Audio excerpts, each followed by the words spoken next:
Nalunod po ang lalaking nag-swimming sa dagat dyan sa Cebu City nang dahil daw sa kanyang kalasingan. Ayon po sa barangay, pumunta po ang lalaki sa lugar para mag-swimming sa dagat kasama nga ang kaibigan nito. Nang kakain na po ang grupo, sakalang napansin na nawawala na ang biktima. Matapos po ang isang oras sa paghahanap ay natagpuan po siya sa ilalim ng dagat. Naisugod pa raw ang biktima sa ospital pero binawian din ang buhay kalaunan. Patay ang isang lalaki matapos namang pagtatagain ng kanyang amain ang higit 30 beses dyan po sa Matagob sa Leyte. Sa investigasyon, lasing ang biktima nang mangyari po ang krimen.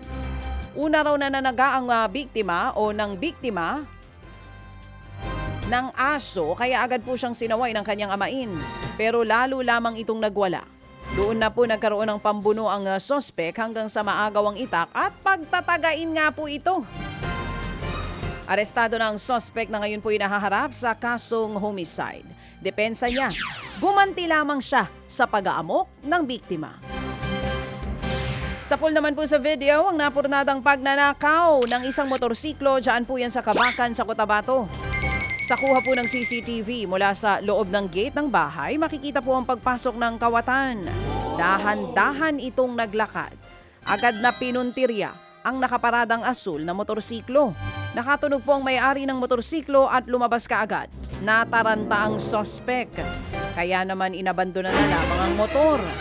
Umalma pa na may kunwaring bubunutin sabay. Dali-dali po itong tumakas. Wala nga pong napala itong magnanakaw. Tinutugis na po siya ngayon ng mga otoridad. Mga kapatid, patuloy po kayong tumutok sa 105.9 True FM para sa totoong balita, impormasyon, music and entertainment. Mag-subscribe sa aming YouTube channel at podcast at sundan nyo kami sa Facebook, Instagram, X at TikTok sa True Network PH. Bisitahin din po ang aming official website, truefm.ph. At panoorin din kami sa True TV Signal, Channel 19. Kami po ang 105.9 True FM. Laging true sa'yo, kapatid.